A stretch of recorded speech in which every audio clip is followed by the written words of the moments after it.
It is my great privilege to welcome this evening the member of the Universal House of Justice to share his reflections on the 5-year plan, our brother, Mr. Paul Lample.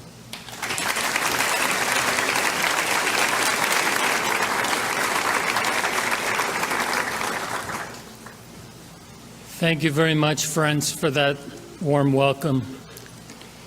I didn't know Mrs. Kadem was going to be here tonight. I was her assistant, so I hope I give a good talk, and she appreciate it.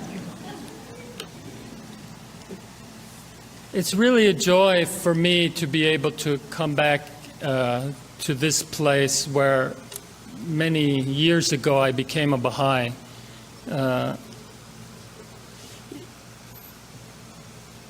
In these circumstances, it gives me a chance really to reflect about the time I became a Baha'i and the sentiments and the feelings.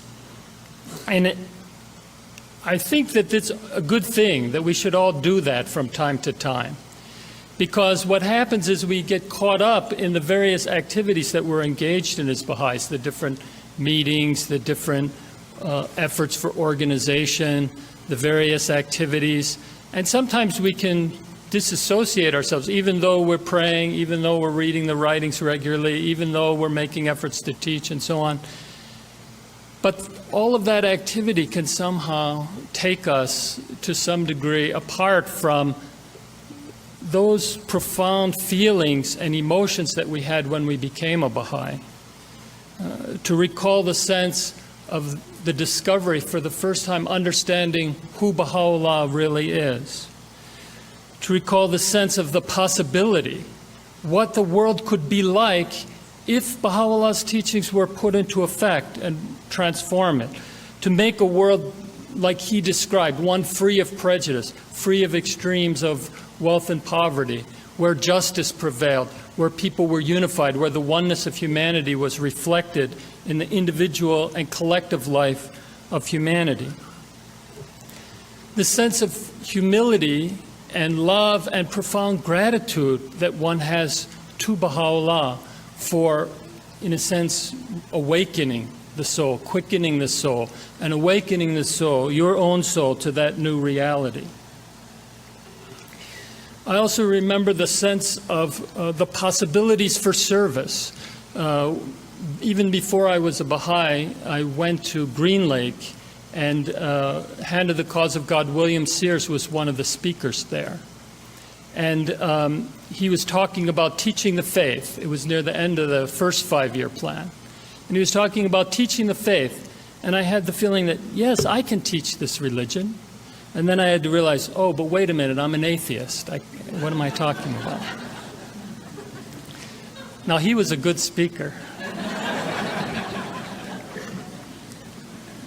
There's also the sense of commitment you have. You see these great, wonderful teachings of Baha'u'llah, and you say, yes, I'm going to put them into effect in my life. I remember early on, when I was a Baha'i, I decided Baha'u'llah said that we should obey the law of the land. So I decided I shouldn't speed. So I wouldn't speed. I wouldn't go 1 mile an hour over the speed limit, much to the dissatisfaction of some of the Baha'is who were on traveling teaching trips with me. Also, I must confess, and May will testify, that I've done a little backsliding in that area over the years. But this chance to reconnect, to see the world again as we did when we first became Baha'is, and just feel that spirit and see that possibility and recognize that what Baha'u'llah has come to create in our hearts to inspire us to create in the world is really something worthwhile, something worth any sacrifice, something worth any effort that we can make, even to contribute to that process even a little bit. When we're caught up in this process of assembly meetings and committees and various activities and so on, we can forget the fact that the purpose of the faith is not to have more meetings or to have more committees or to form various administrative bodies. As important as those things are, I know many of you are out there working in these areas, sacrificing, making efforts, and it's important. But what's important to realize is that those things are not the end. Baha'u'llah didn't come to create those things per se. Those things are a means to an end. And Shoghi Effendi warned us very early on that when we're talking about the concept of Baha'i administration, we have to make sure that this means doesn't become an end in itself. The purpose is the transformation of our own lives, of the lives of our family, of the lives of our community, of the whole society, by translating what Baha'u'llah has taught us into reality and into action. And it's kind of like the idea of inverting a pyramid. Instead of thinking of the mass of believers and then raising up this administrative hierarchy that kind of climbs higher and higher levels like a pyramid, actually the process is completely inverted. That the institutions are the servants of the people. The goal is not to create institutions per se. Institutions are created to help raise up people, to cultivate individuals who manifest certain characteristics and who work in a constructive way to transform the world around them. So what we want is a mass of people who in their daily efforts, in their daily lives, try to be like Abdu'l-Baha, to live the Baha'i life, and in so doing, interact with the countless other human beings on the planet, give them a measure of this divine revelation, lift up their hearts, change the world, make it a different place, take what's written and translate it into reality, and gradually unwind this old world order that exists and that has so many problems and faults and conditions of human suffering, and try to create a different kind of a world. That's what it means to be a Baha'i. That's what we felt when we first became Baha'is, and we have to continue to revisit that and keep that vision before us, so that when we engage in all of these other essential activities, we never lose track. We never lose our connection with Baha'u'llah. We never lose track of what is the purpose of why we're doing all of these things, which is to transform the world. Now, if we were to take ourselves into account this some 160 some years after the faith began, we'd have to see that, all right, to some extent we have been able to translate these teachings into action in our personal lives to some degree. In our professional lives, we have some outstanding Baha'is in different fields, artists, scholars, people in the business field, in law, in social and economic development, and they've made an impact in their professions, and they have conveyed concepts from the Baha'i writings into the broader society and helped to contribute in that way to making the world a better place. We have some collective enterprises, some of our own development organizations, schools, some universities, various agencies in the United States and in all parts of the world that are contributing in some way to this transformation of the social reality to bring it more in line with Baha'u'llah's teachings. But we should also recognize that, in a sense, we're still too small. There are not enough Baha'is, not enough individuals who recognize Baha'u'llah and are striving to put his teachings into practice to really make a significant kind of impact in the world, to bring it in a very dramatic way much closer to Baha'u'llah's aims and aspirations for the human race. So we have to get bigger. This is a theme that the House of Justice has talked to us over and over again in the years past. We have to get bigger. But it's not for the sake of just increasing our membership, just so there are more Baha'is around us, but it's for this greater purpose. It's for this transforming process in individual and collective lives and in the transformation of society. The only way to understand this, the challenges that face us, is in the form of this embryonic process, like the baby in the womb, goes through certain stages. And at each stage in its development, there's certain things that need to be done. At the beginning, cells need to divide. There's no sense talking about specializing and having a brain until cells divide.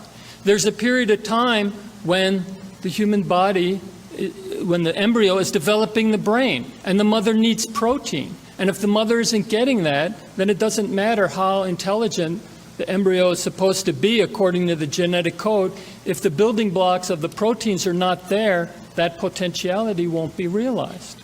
So the faith goes through stages. It goes through this same organic developmental process. And the tablets of the divine plan, the various stages of the plan, demarcate for us what we're supposed to do at any particular stage in our development. So when we start to think about this concept of the 5-year plan and what we're being asked to do, we can't see it merely in terms of the specific elements and specific pieces. Oh, that we're supposed to have a core activity, a devotional meeting or a study circle or a children's class, or that we're supposed to have a study circle and study an institute course. Yes, all of those are elements of the process, but unless we see it in the broader context and really in terms of this organic historical process, then we can't really appreciate what we're being asked to do. Instead, we get caught up in the petty details of it. Should we study this book or should we study that book? And when you have a devotional meeting, do we all have to come to it, or can some people have it here or some people have it here? Or what is the job of the local assembly, and how come the area teaching committee is taking over our job, and should they be doing that? All of those are important questions. All have to be sorted out, but you lose the context of the overall enterprise, and suddenly these elements that need to be worked out, mistakes will be made, we gradually have to solve them, become big, become our whole reality. And again, we're out of touch with the needs of the hour, with the demands of this particular stage in our development. So the House of Justice in each plan defines and frames the mission, the lines of action that we need to follow during that time. And then that contributes to the organic development of the faith that will continue to unfold over 1,000 years. And gradually we will see those individuals, those families, those communities, that society change and transform as the faith grows and can start to manifest all of these latent potentialities that Baha'u'llah put within it. So the House of Justice has framed the challenge of the time as advancing the process of entry by troops. It really set this a quarter century from 1996 to the year 2021 to focus on this single aim. All the plans focus on this, entry by troops. A stage that Shoghi Effendi talked about was one of a series of stages for the growth of the faith. First, a steady flow of fresh recruits, followed by the entry by troops of peoples and nations into the faith. People becoming Baha'is not just one by one, but by tens, by hundreds, by thousands. And then later, some period in the future, after some series of events, a mass conversion of peoples and nations to the faith. But our job is to figure out this piece, entry by troops. Entry by troops began even during the lifetime of Shoghi Effendi. In Uganda, in some other countries in Africa, in Indonesia, suddenly the faith would grow, hundreds of people, tens of thousands of people, but we didn't know what to do with so many people. Some countries would grow from 500 to 50,000 or 100,000 believers, but we didn't know how to deepen so many, how to organize community, how to educate all of their children. And the issue stood for almost 4 decades until 1996, when the House of Justice started to organize and focus our efforts to become more systematic in learning how to solve this problem of growth. Our problem of growth has never been whether people want to become Baha'is or not. They definitely want to become Baha'is. Maybe not all of the 6 billion people on earth, maybe not all 6 billion. Plenty of people are happy with what they have. But out of that 6 billion, many, many millions, maybe hundreds of millions, maybe even 1 or 2 of those billion would be ready to embrace the faith if they even heard about it, if we could present it to them, if we could, once they embrace it, create the pattern of life that would sustain them and nurture them. So this has been the challenge that we've been facing and struggling to learn about over this past 9 years, since 1996, what we'll continue to be learning about for the next 16 years, and why it's so critical to focus and finally learn it. Because after all, it took 40 years to get us to this point where we could learn to be more systematic. Now it took us another 9 years where for the first time we're starting to see in the world clusters that are able to actually pull this process off. They're able to bring in 100, 500, 1,000 new Baha'is in a year, but this time not just enroll them, but also educate them, train them, help them to stand up and take responsibility for the work of the faith, to teach their children, to teach their neighbors and their family, to organize their own study circles, and so on. So for the first time in now half a century, we see the fruits of this process of entry by troops. We know how it works. We can understand how to sustain it. How much more important it becomes then to focus in the time that the House of Justice has given us to get this work done. Otherwise, what happens? Things dwindle on, we don't do the work, people would like to hear but find no way of hearing about it. Or they come in again and find no pattern that can sustain them. Now, I want to share some experiences of what lies at the heart of this process. Because what we're seeing in the world, as the Baha'is have made these first efforts over the past couple of years to put all of these elements together, the training process that the House of Justice talked about in the Institute, the community building element that lies in the various core activities. Because if you think about these core activities that the House of Justice described, on the one hand, again, we could think in terms of more meetings to go to. All right, so here's my busy schedule, now I have more meetings to go to. But if we look closer, what we see is that this study circle, this devotional meeting, this children's class are all the beginnings, the embryonic point where community building begins to grow, because they're all centered around the Word of God. They're all centered around a group of people coming together, either to study the Word, to recite the Word in prayer, to educate their children according to the Word. This is religious community. This is something that's meaningful for us as believers. It's not just more meetings to go to, it's the heart of our spiritual life. And then community building processes begin there. And then when we open up that pattern of community to anybody who wants to experience, not just for Baha'is alone, because Baha'u'llah's revelation is not just for the Baha'is. These teachings are for everybody, anybody who wants them.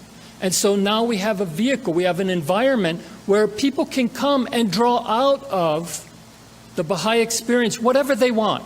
If they want to come worship with us, come worship. And if you want to study these writings, study. And if you want your children educated according to these principles and concepts, come bring them. And if that's all you want, that's fine. But if you want to learn more, that's fine also. And then teaching increases as people struggle. They want to learn more, they have questions, and we figure out how to teach them. So in this process that's unfolding around the world, we have a kind of an integration, a marriage between training, between community life, between teaching the faith, that comes together and creates quite a powerful pattern. Think about, for example, the concept of the tutor, this person who has completed this first sequence of courses of the Institute and becomes capable of helping to guide others on a path of service. That's what the 7th book in the Institute sequence is called, Walking Together on a Path of Service. Now here's this individual walking their own path of service, trying to teach, doing home visits to visit Baha'is, having their own children's class, now participating in teaching activities, personal and collective. Now they reach the point where, all right, I'm learning how to help other people walk this path of service. I've walked it, I've experienced it, I've made mistakes, I've learned a little bit along the way. Now I want to help other people walk the same path. This becomes quite a powerful thing. In the past, we were able to light the spark of faith in people's hearts. At one point, the faith during the 6-year plan before the Holy Year, in a 2-year period, the faith grew by 1 million new Baha'is in a 2-year period. We went from 4 million to 5 million. But we didn't know what to do with them. Now, you know what to do with them. Help them walk a path of service. Instead of just lighting the spark of faith, Shoghi Effendi said, teaching doesn't end until the person can stand on their own and serve the faith. Now we have a vehicle for doing that. So imagine this tutor then, one person walking a path of service. Goes out, starts a study circle. Let's say it gets 6 people to join. All right? Now it's 7 people walking a path of service. Not just the one person serving. You see, think of our communities not so long ago. A community of 20 people or 30 people. All right? Maybe the chairman, the secretary, the individual who comes and gives the deepening. 3, 4, 5 people take care of the 30 people. What do the 30 people do? They come to the meetings. And if you're an active Baha'i, you come to the meeting. And if you're an inactive Baha'i, you don't come to the meeting. But you don't need many people to take care of 30. As soon as you stop looking at just the 30 and you look out and you see all the people of the city and all the people of the county, suddenly that's a lot of people. That's hundreds of thousands of children, potentially. Maybe 1 million people or more, potentially. Some of those people want some aspect of Baha'u'llah's revelation. Now, all of those 30 people better be active workers. And even 30 is not enough. We need more if we're going to serve that sizable population. So the tutor becomes the agent for raising up more of these capable workers. One person leads 6, 7 people walk a path of service. Let's say now they study this first book of the Institute that talks about prayer and reading the writings and life after death. Now 2 of these people get excited about it. They say, all right, well, we're going to start a devotional meeting. So 2 out of the 6 start a devotional meeting. They each get 5 people, their friends, their family, their neighbors, to come to these devotional meetings and be touched by the spirit of Baha'u'llah's revelation. Now what? All right? 1, 6, 10 more. All right? 17 people now suddenly being touched by the spirit of the faith, being moved. Maybe not all the way, but to some degree. You continue to train. 2 other people, you complete book 2. Now out of the 6, 2 people decide, all right, well, we'll do home visits. We're going to go visit some of the Baha'is that we don't see around. We're going to talk with them. We're going to encourage them. We're going to share aspects of the writing. We're going to learn from them. We're going to share some of the things we know. Maybe they have family. We'll teach them, or neighbors, and we'll teach them as we go. So let's say, imagine again, each of these 2 people go out and make 5 more contacts. People that they're encouraging, people that they're moving. Suddenly, now it's 27 people moving on this path. And you complete the 3rd book, and the last 2 people decide they're going to start children's classes. So they go out and they each get 5 children in their class. But each of those children has 2 parents, you see? So there's another 30 people in the process. So suddenly, it's like an organic process emerging. One trunk of a tree, one tutor, puts out 6 branches for the study circle, who then have their own branches, people that they're reaching out, souls that they're touching, exposing to Baha'u'llah's revelation. And those branches have branches. So this thing starts to grow. This power of the tutor, suddenly around that tutor, 10, 20, 30 people, 50 people are being moved or being touched or somehow being drawn into the process. Some move further, some don't move so far. Again, it's up to every individual to decide and respond how they wish to Baha'u'llah's revelation. So it's a disinterested process. The Baha'i doesn't have a vested interest in converting you. It's up to you. It's between you and God. If somebody doesn't want to hear about Baha'u'llah's teachings, Baha'u'llah will not let you teach them. So this process of teaching is one of opening up and offering and seeing how people accept. And if they have questions and would like to know more, then the teacher helps them.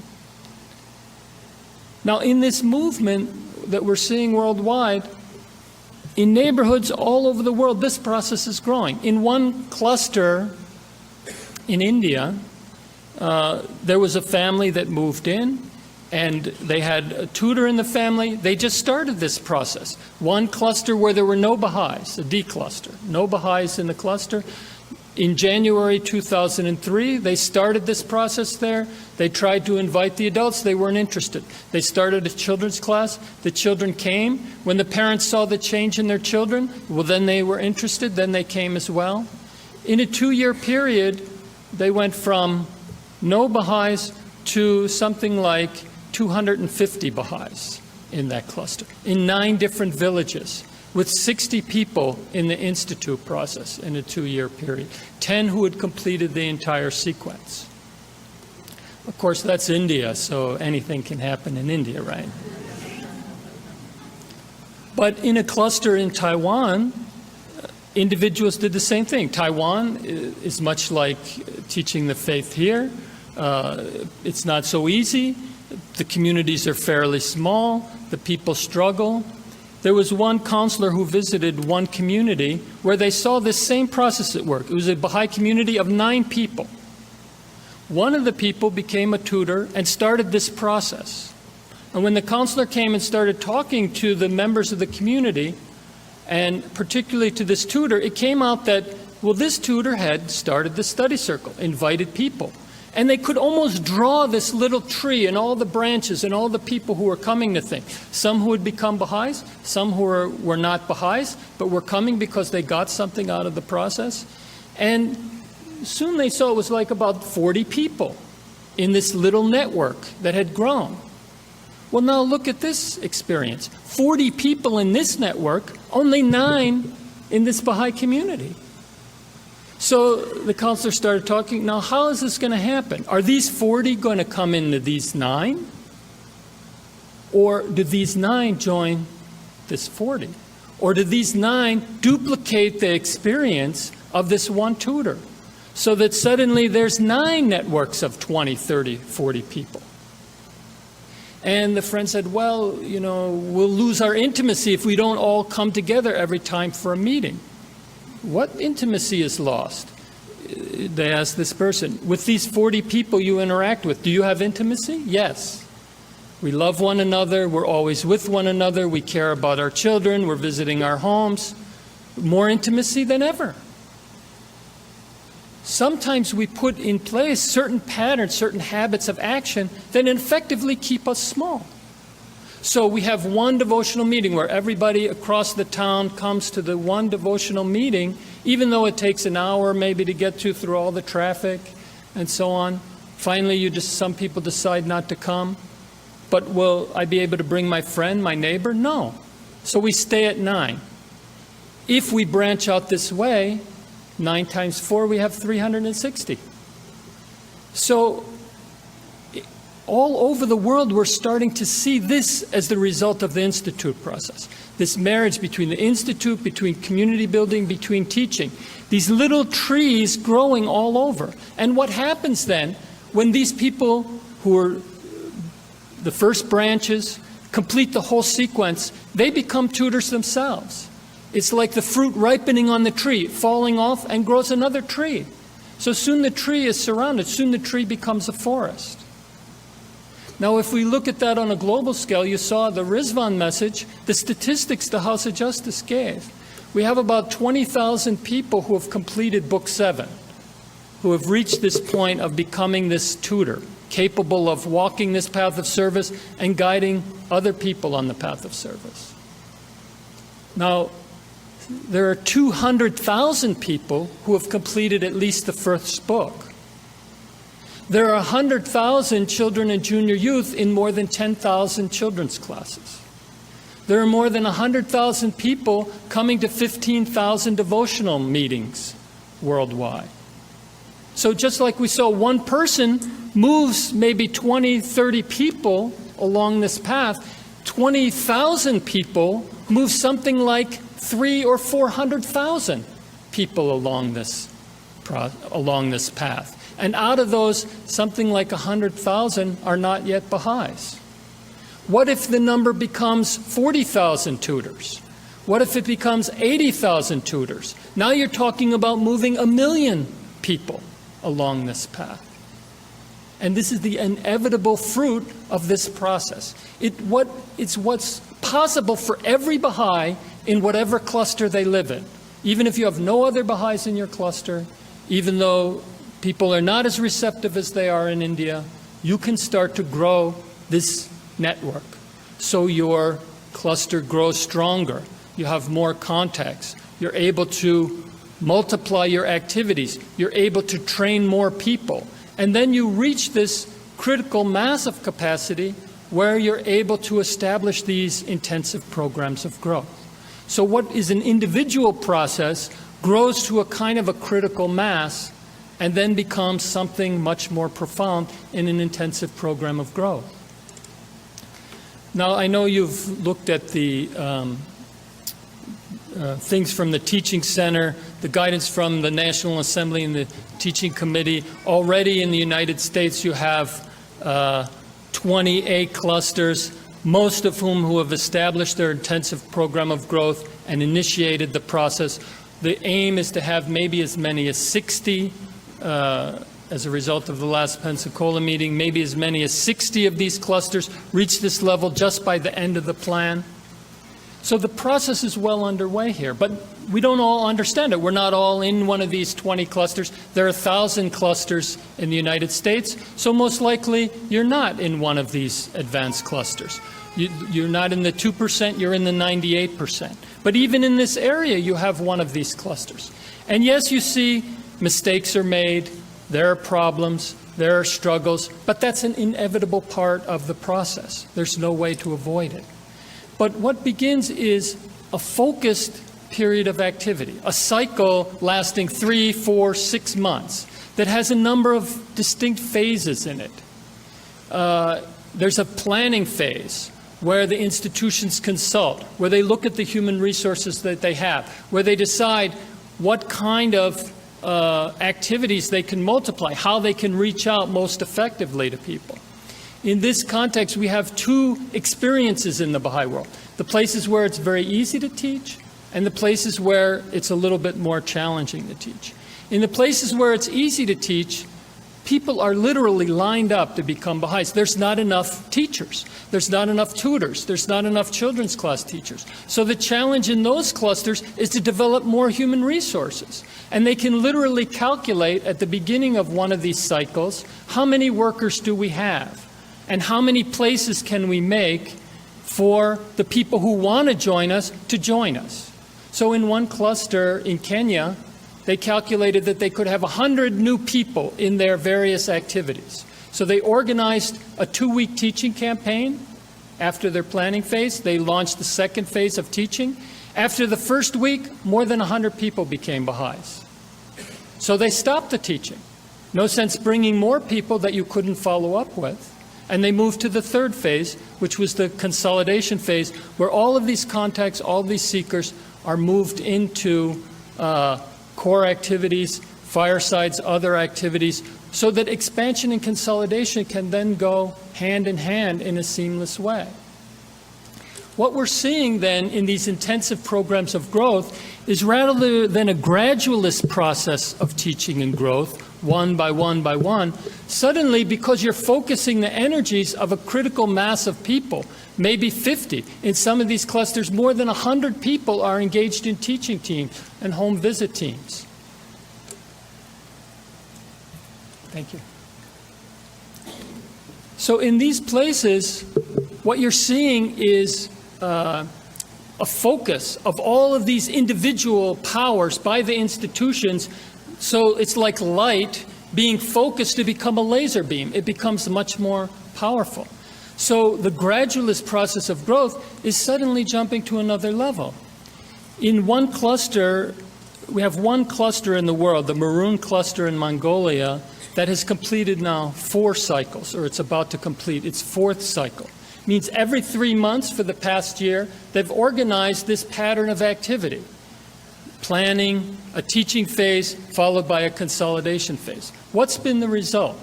In that cluster, again, admittedly, a place where it's easy to teach, they started the 5-year plan with 20 Baha'is. 20 Baha'is at the start of the plan. Through this steady process of training and multiplying core activities that I just described to you, a tutor helping people walk a path, they were able to grow at a fairly steady rate of about 20 Baha'is a month over the first couple years of the plan. So after the third year of the plan, they had about 400 to 500 Baha'is in the cluster. Then they moved into this stage of intensive growth. Now they had trained enough people through the Institute, they could organize them in systematic ways, and what was happening? In the first 2-week teaching phase, they had 200 new Baha'is. But instead of just enrolling them, they were able to integrate them into their pattern of action. Train more people, multiply more activities. By the second cycle, again, the same pattern, and more than 100 people became Baha'is. By the third cycle, they repeated the pattern, learned to improve on what they were doing, corrected their mistakes, another 200 people.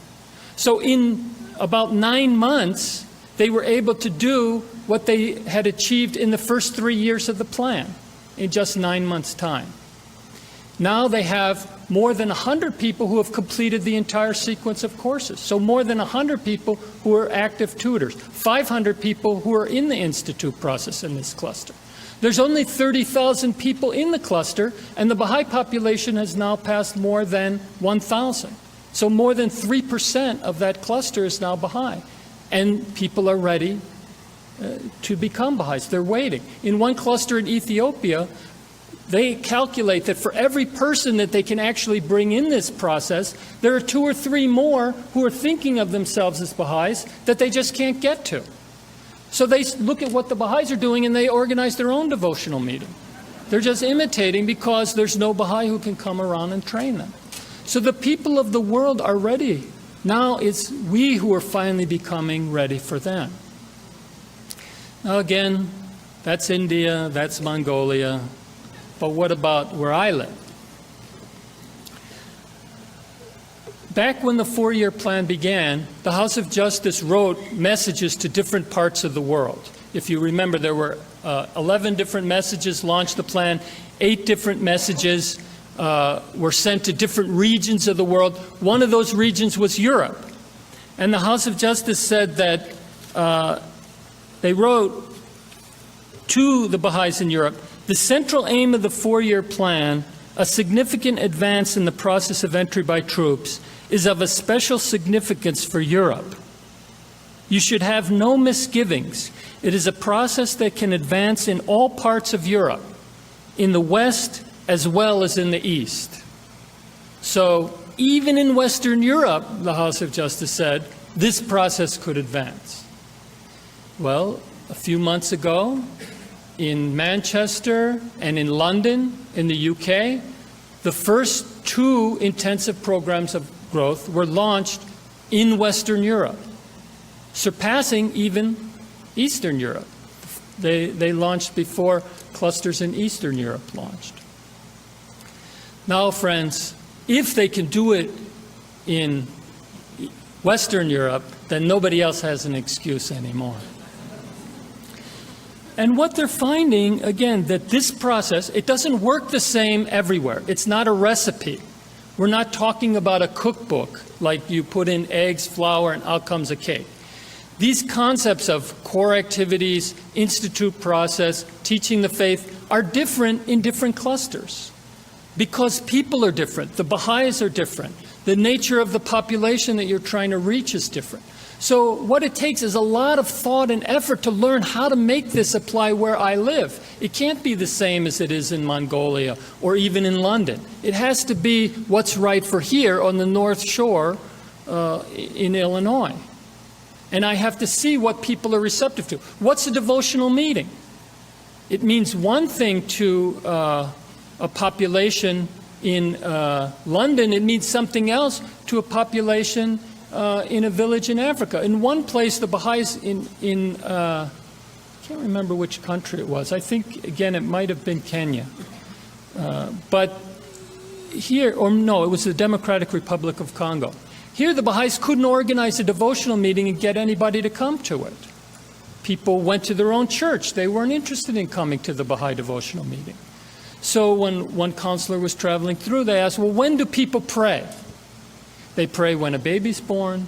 They pray when somebody gets married. They pray when somebody dies. Okay, go to the people when these things happen and pray with them. So they went to a funeral and they said prayers. And of course, the Baha'i writings are filled with these wonderful prayers and writings about the soul and about life after death. So they went and they shared those prayers. And the people were so touched and impressed. And as is traditional there, they brought those who came to pray aside to give them gifts and special food. And the Baha'i said, no, thank you. We came because a relative of a Baha'i passed away. We came in a spirit of solidarity and love to share our teachings, to pray for them, to help their soul advance in the next world. You should give these gifts to other people, to the others. We don't want to take them. So at the next funeral that happened, guess who were the first people invited to come and say prayers at the gathering? So the Baha'is had found a culturally appropriate way to provide this experience to the people. And everybody has to do the same thing. So in London, it's different than it is in other places. Here, it'll be different. But in each place, what we're seeing is this process underway in London, in a place where people have struggled with growth, struggled to get anybody to even come to anything. They worked, they established the institute process, they slowly grew some of these trees of tutors, learning how to visit people, how to go. At one point, just the experience of Baha'i going to visit a Baha'i in their home and sharing some of the teachings was a challenge for people. People who had been Baha'is for decades. But they didn't know how to do it. Why? Because they were used to going to the meeting where somebody else would come and talk. Now I have to go talk, and I don't know how. And I'm afraid, and I'm nervous. So I get up my courage, I go, I read from my script. I'm afraid I'm making a mistake, But then I do it again, and I do it again, and gradually I become comfortable. People surprise themselves. They became skilled. Now they could learn how to invite people. They didn't know how to invite people before. And story after story has come from this London cluster demonstrating this process of transformation. In their first cycle of growth, they were able to organize 37 teaching teams, where 155 Baha'is participated in the teaching work. They made contacts with more than 500 people. 130 of those people became people who were interested, willing to come, and who came to Baha'i activities. They had immediately in their 2-week teaching phase 5 enrollments. And over the first cycle, the first 3-month cycle, 20 people became Baha'is. This is where they might not have experienced 20 people in a year. So the process is transforming even Western Europe. Let me share just briefly a couple of these stories so that you can see the process that is at work in the hearts of the Baha'is, in the transforming process of these Baha'is. One woman reported her experience. One team member met a friend of a friend who showed a great positive interest in the faith. She wanted to invite her to a talk, but was hesitant, wondering if she knew her well enough to invite her for the holy day and also to talk about the faith over coffee. So she prayed about it and then decided it was the right thing to do.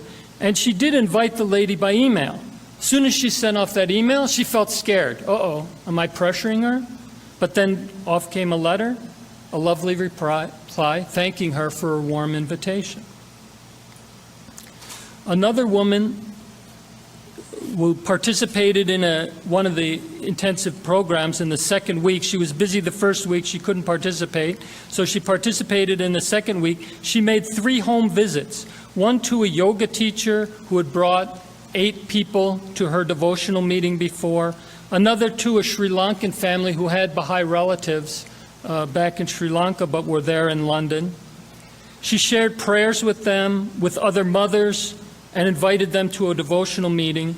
And she commented that she was learning so much. She said, "It has been just fantastic. I'm bowled over with it."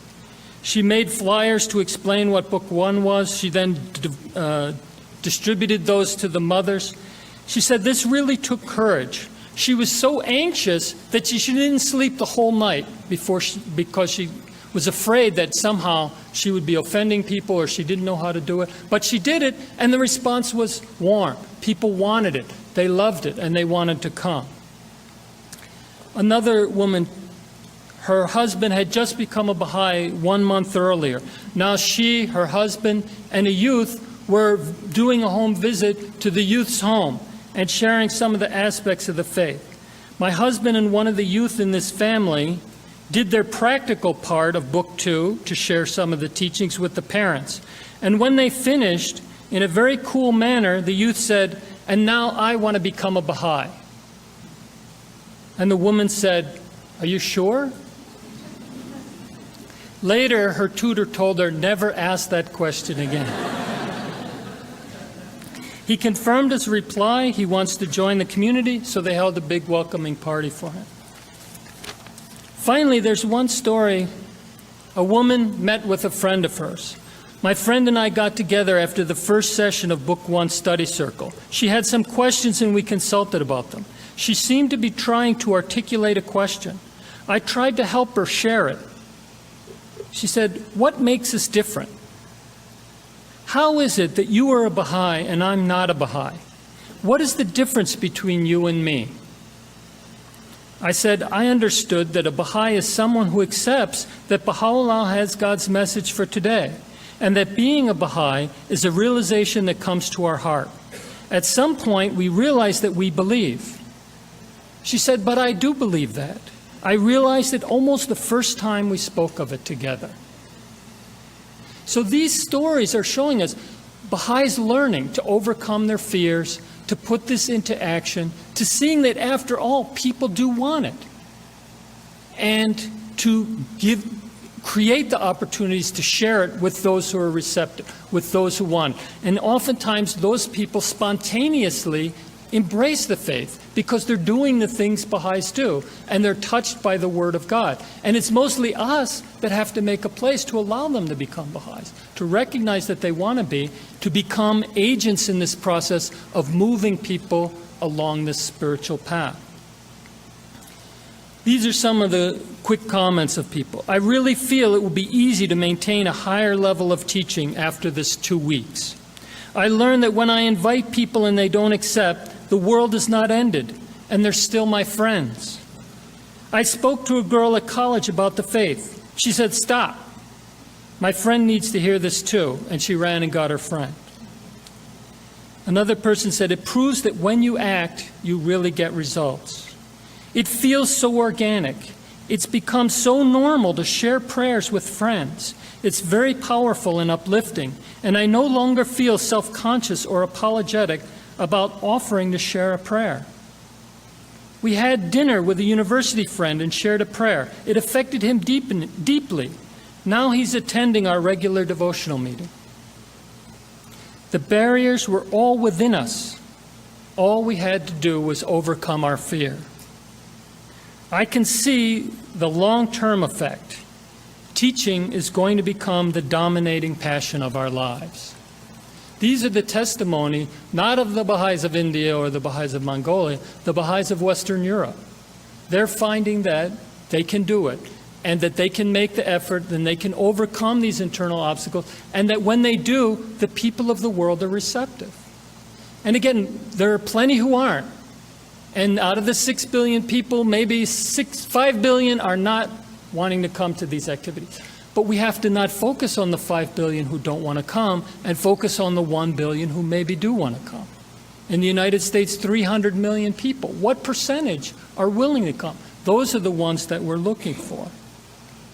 Now, you've already seen this process. I mentioned to you, you have Austin, you have Broward, you have many. I didn't want to tell you your own stories. You know them. You're hearing them from the National Assembly, reading them in the American Baha'i. In your own clusters, just in this past year, you have, again, 20 A clusters. 20 out of 1,000 clusters. About 2% of the clusters last year had roughly 20% of the enrollments in the country. So what's the question about growth? We need more clusters like that. And at this point, they're not very sophisticated. Maybe they have 3 new Baha'is. Maybe they have 10 new Baha'is. Last year, the one with the highest number of enrollments, I think, was Austin with 40-some of all ages. So it's not a lot. It doesn't mean that they've advanced very far along this way. But they've advanced, and what they've learned is already enough so that 2% of the clusters can get 20% of the enrollment. What happens if we can make that 40 clusters instead of 20, or 80 clusters instead of 20, or 200 clusters, which after all is only 20% of our clusters? Then, even if we learn nothing else, but we can just replicate what they already know, we'll double and triple the number of enrollments we already have in a given year. And when we learn to do better, and that is the effective nature of this process, that what it's about is not some recipe, some instant solution, some remedy, take a Ruhi book and then entry by troops occurs. It doesn't happen that way. But what is happening is that all over the country in these clusters, Baha'is are learning how to learn, learning how to translate that which hath been written into reality and action. That's the real victory of the 5-year plan, that all over the Baha'i world, Baha'is are learning how to take in a conscious way what Baha'u'llah said, what the guidance of the House of Justice is, and how to put it in reality, and how to make it work, and how to overcome your fear, and how to organize a devotional meeting that somebody might actually want to come to, instead of just another meeting that we have to drag the Baha'is to. And as we learn that, our clusters are changing, and our communities are changing. And the people of the world are eager to embrace it if we can create the right environment and allow them to come. And in this process, you will have mistakes. You will have problems. The Area Teaching Committee will get on the nerves of the LSA, and the LSA will accidentally offend the assistant to the auxiliary board member, and we'll have a devotional meeting and nobody will come. And people will want to become Baha'is, but will forget to ask them if they want to be. This is all natural. The issue is that as one cycle follows the next, some of the mistakes you made the last time, you don't make them this time. Now you work out those problems. Now you resolve the lines of communication between the institutions. Now your study circle becomes a more effective vehicle for embracing more people who want to come and study. So we learn step by step how to improve. And that process, you put that learning process into place in this next year, in the next 5 years, over the next 16 years, and then you will see the American Baha'i community grow. You will see it develop to a level where it can have an increasing impact on the lives of the people around us in our society. And it will make its contribution to the global learning process. You know, much of the heritage of the Baha'i community, much of the destiny that Shoghi Effendi talked about, was because the Baha'i community of the United States was there to be on the cutting edge of learning. What is Baha'i administration? What are the bylaws? How should Baha'i elections be run? That was learned by doing, and a lot of mistakes. A nomination process that helped Shoghi Effendi identify the fact that we don't want to do that. So now we don't do it anymore. But this is the process of learning. At the forefront of the African campaign, of the 7-year plans that took the faith to South America and into Europe. That was the learning of the American Baha'i community. If the American Baha'i community is to achieve its destiny, if it's to fulfill what we know has been promised by Shoghi Effendi, by Abdul Baha, then we have to excel in this learning process. How can we not? Otherwise, we'll be unprepared to be able to take the guidance that the House of Justice gives in every one of these stages, now all the way to the fringes of the golden age, and do what needs to be done at that particular organic stage and make that guidance work in reality. And then what we learn will be shared with the rest of the world to shape the next plan. Look at some of the issues that the National Assembly just talked about in its most recent annual report. Local assembly development, youth, race unity. The answers to all of these challenges is found in the action of the 5-year plan. The development of the local assembly. How does the local assembly support and nurture and reinforce this process of entry by troops? How does it work with other assemblies and with the Area Growth Committee and with all this individual initiative to make a sustainable, intensive program of growth? How do we get youth to be at the forefront of this process? In the area of race unity, look at the power of this vehicle of multiplying core activity. It's not one devotional meeting for everybody. Often, in some of the communities I live in, oftentimes some of the most receptive populations are diverse populations. You bring them into this one form of devotional meeting where people are sitting quietly, reading a few selections from a book. That's not devotion to them. They don't feel that spirit. So they come into the Baha'i community because they love Baha'u'llah's teachings, but they don't find a place there because the way the meetings are structured is not spirituality, and they drift away. But now, in a multiplication of devotional meetings, it's not just one. We can have one where there's music and song and it goes on for all hours. And we can have one where you sit and read a few selections from a book. And anybody who wants to go to this one can go, and anybody who wants to go to that one can go. So we're multiplying a diversity of efforts for teaching, educating children, devotional meetings, study circles, and that can adapt to different cultures, to different populations, to meet all of their needs, even within the same city, but not all by coming to the same place. There will still be the meetings where we all come together, although we'll find out that when we do, we might not fit in the building anymore. That's what happened in Maroon. Now that there are 1,000 Baha'is, there's no building in the cluster big enough to hold that Baha'i community, which grew up in all of these small gatherings. The same process we'll experience here.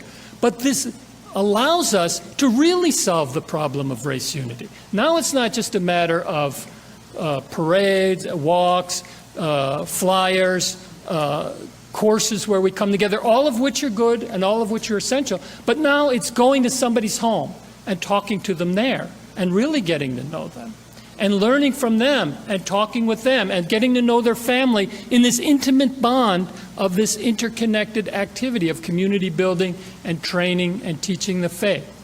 And then you start to work out real problems. It's not the meeting we go to where we can be polite for an hour. Now we go home, we live with one another, and the problems come out and we tackle them and we solve them. So this power of learning and all of these different challenges the community are facing come together in the 5-year plan, and we solve them and we grow in our capacity and we prepare ourselves for all of these stages that lie ahead. All of the learning. This plan, it's about entry by troops. The next couple of plans are like that as well. But what happens in the year 2021? Suddenly we're going to have a few clusters where there's 4,000 or 5,000 Baha'is. And it's not just about growth anymore. Now it's social transformation. How do you make these families better? How do you solve people's economics problems? How do they have an impact on how do the now, what will be in Maroon, maybe 5,000 Baha'is have an impact on the lives of the other 30,000 people there? That's what we're going to have to learn. So each stage of the divine plan will take us to the next stage of learning. What is Baha'i education? What is Baha'i economics? What is a Baha'i state? What is a Baha'i commonwealth? We'll have to learn, and this capacity for learning is something that we're developing now. So in closing, I just want to appeal to you. Maybe you've looked at this whole process kind of from a distance. You know, maybe you're even in an A cluster and you've still looked at it as kind of from a distance. Because being caught up in all the elements, maybe it didn't quite make sense. Why can't we have the good old meeting that we used to have? You know, why do we have to do something different now? If you start to see this pattern emerge, that's the answer. Doesn't mean that the things that we were doing before were bad. They were right for the stage that we were in. Now this new stage has new challenges. Every believer needs to find a part in this process. Okay, you don't want to study the Institute courses? You don't have to. A critical mass of the people in the cluster need to, but it doesn't have to be you. But that doesn't mean you can sit on the sideline. Can you participate in the teaching campaign? Can you invite your own neighbors and contacts? If not, maybe the Institute course would help after all. But if you can do it, do it. Now, collectively with all the other Baha'is in your cluster, to help it advance gradually to establish this intensive program of growth. Every cluster in the United States, all 1,000, should vibrate with this process, even if you're not yet ready to establish an intensive program of growth. No Baha'i should feel that there's not a part for them to play, because you can be this tree. You can put out these branches. You can move people along this path and start to grow that network and raise up others who in turn can raise up others. And then the process will grow and sweep across the country and sweep across the world.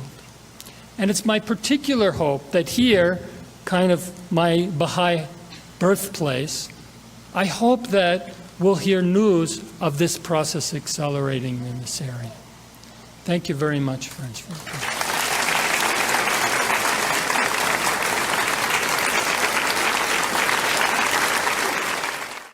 Now, Mr. Lample has consented to take some questions. So all of you who have questions may ask them now, please. The question was, what comes next after an A cluster?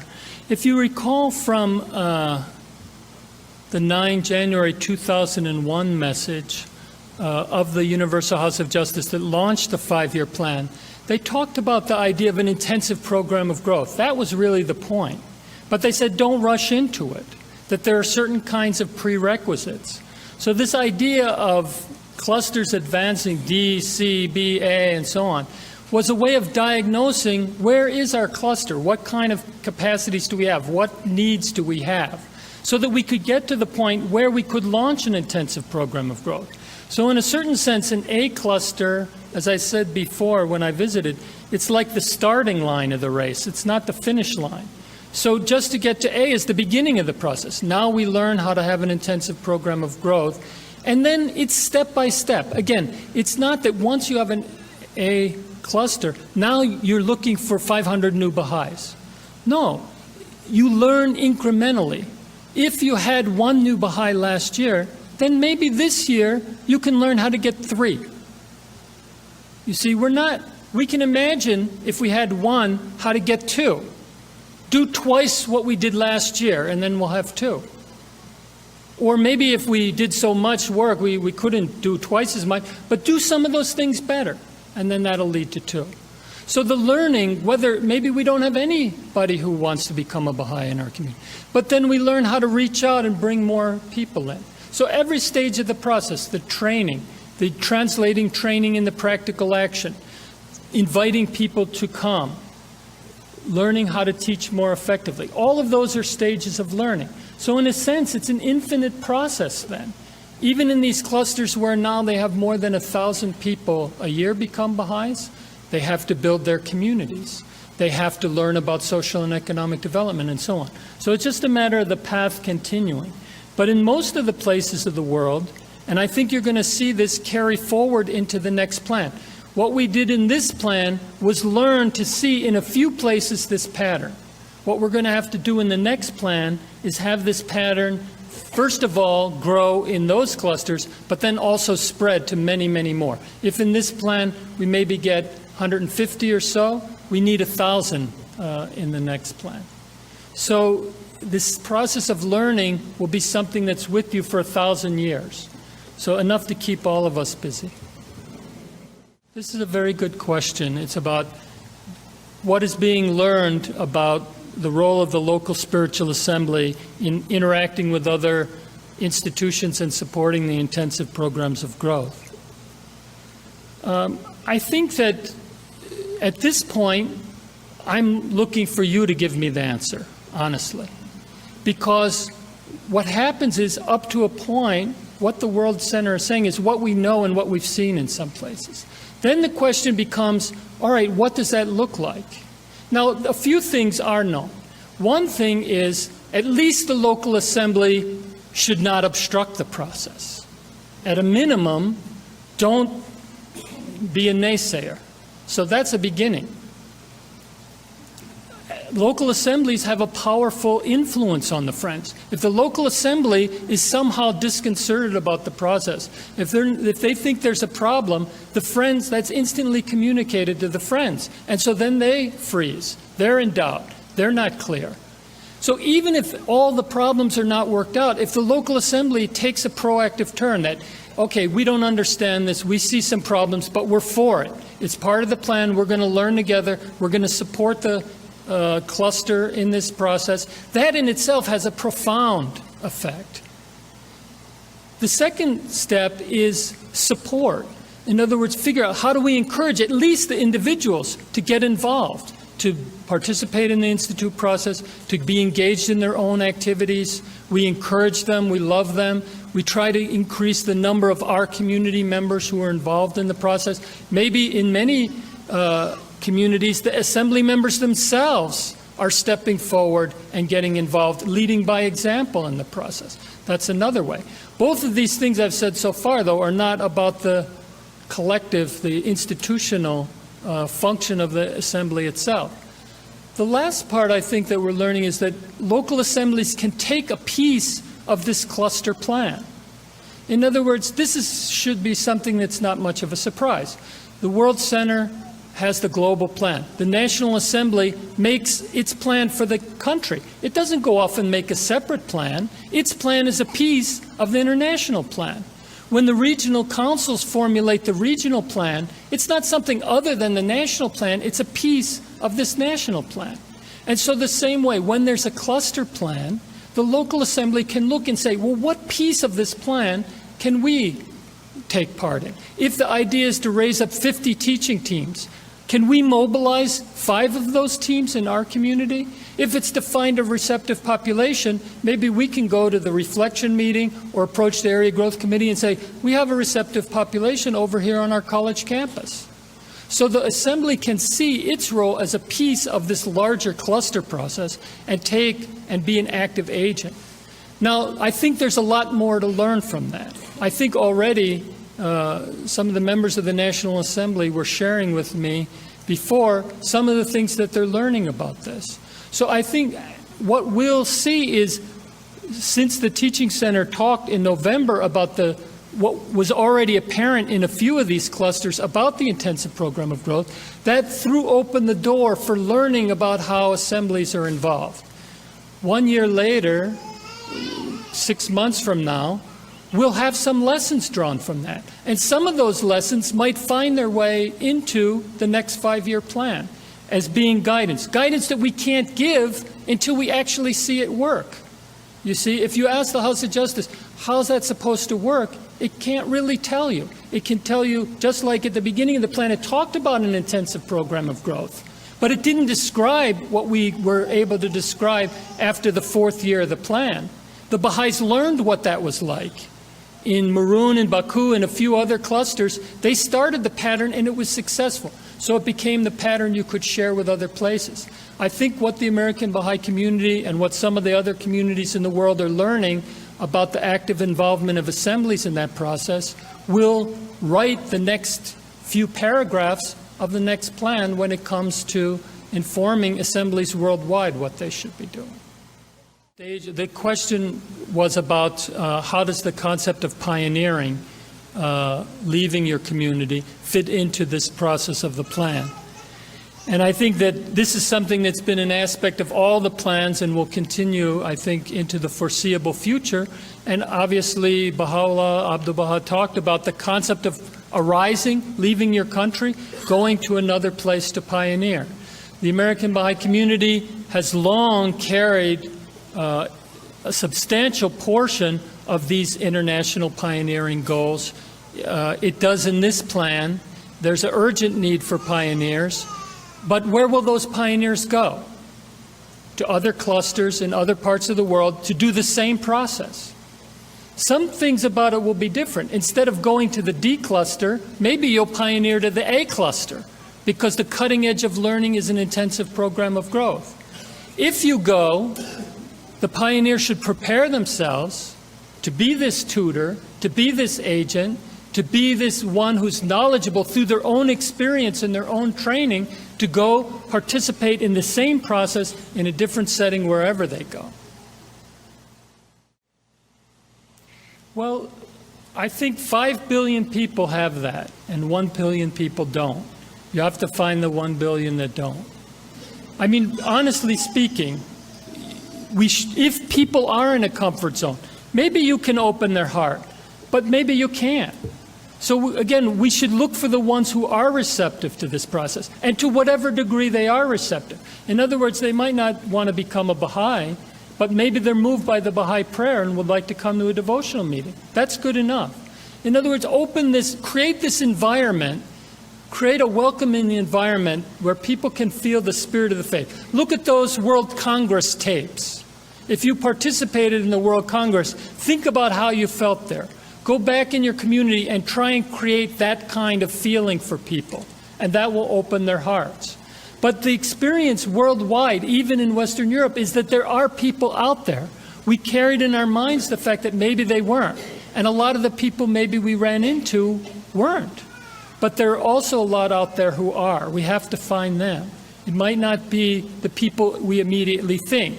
But more often than not, I'll tell you, what the Baha'is are finding in London and other places, it was not that the people weren't really receptive. It's that we thought they were, and we didn't make an effort to go get them. We thought they were, so we didn't offer to say that prayer. We didn't invite them to come to our study circle because we figured they weren't really interested. And when people finally made the effort, they found some of them were. And the ones that weren't were still their friends, as I read from that quote. So we need to look for the ones who are, and we need to create the kind of environment that will begin to touch their hearts. One is about the reaction to One Common Faith. At this point, I haven't really seen any kind of systematic response. There have been individual letters and comments of appreciation and things like that. But I don't know, generally I haven't seen anything. Now it could very well be there, but I haven't been on the job very long, so I haven't read all the reports. But I think we'll understand that better as time goes by. The other is news from the World Center. I think that gradually, obviously, the thing on the minds of everyone, really in every country of the world, is this last phrase in the last paragraph, or near the end of the Rizvan message, where the House of Justice appeals to the Baha'is in every part of the world to seize this process of learning and advance it in the few remaining months of the plan. I think that's what's really coming from the World Center. All over the world, people are doing this, and the news is flooding in. And it's wonderful news, really. From the vantage point of the World Center, there's no doubt that this process is transforming the world. Thank you again, friends. I just want to, of course, add what I should have probably said at the beginning, which is all of these comments are obviously just the impressions of an individual. They're my own, not speaking on behalf of the House of Justice. But it's been a pleasure to be with you and to talk with you all tonight. Thank you.